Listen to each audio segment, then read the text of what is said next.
मुख्यमंत्री देवेंद्र फडणवीसांच्या अध्यक्षतेखाली पाणी फाउंडेशनच्या पॅन महाराष्ट्र फार्मर कपच्या संदर्भात बैठकीला पाणी फाउंडेशनचे संस्थापक आमिर खान आणि किरण राव यांच्यासह वरिष्ठ अधिकाऱ्यांची उपस्थिती। अधिवेशन संपण्यापूर्वी कोकणातील आंबा आणि काजू उत्पादकांना आर्थिक मदत जाहीर केली जाईल। कोकणच्या वातावरणातील बदलांमुळे कोकणातील आंबा आणि काजू पिकांचं मोठं नुकसान झालं होतं। या संदर्भातल्या बैठकीत मुख्यमंत्री देवेंद्र फडणवीसांची माहिती। दीक्षाभूमीच्या विकासासाठी 40 वर्षांपासून मागितलेल्या जागेवर कृषी विभागाकडून बांधकाम तात्काळ थांबवण्याची दीक्षाभूमी स्मारक समितीच्या विश्वस्तांची मागणी। कोकणात जाणाऱ्या विमान प्रवाशांसाठी खुशखबर। कोकणात जाण्यासाठी आता 7ही दिवस विमान सेवा उपलब्ध राहणार। मंत्री नितेश राणेंची माहिती। मनीषा जेजुरकर आत्महत्या प्रकरणातील संशयित आरोपी डॉक्टर निलेश जेजुरकरांचा जामीन अर्ज नाशिक सत्र न्यायालयानं फेटाळला।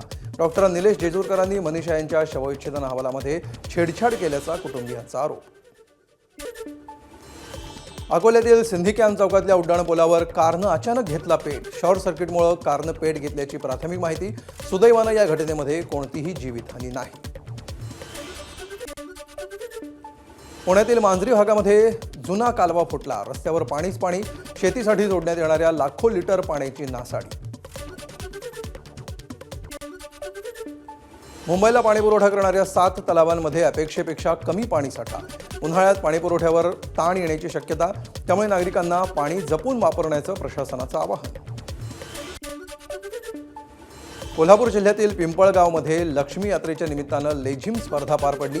या स्पर्धेमध्ये पुरुष आणि महिलांच्या गटानं मोठ्या संख्येनं सहभाग घेतला।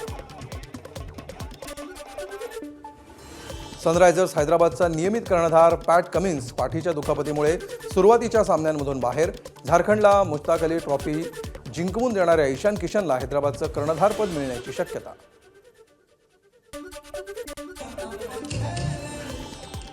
जयपूरमध्ये राजस्थान रॉयल्सची नवीन जर्सी रवींद्र जडेजा, वैभव सूर्यवंशी आणि यशराज पुंजा यांनी केली लॉन्च। यंदाच्या IPL हंगामामध्ये राजस्थान रॉयल्सचा संघ निळ्या जर्सीमध्ये मैदानात उतरला। ABP माझा, उघडा डोळे बघा नीट।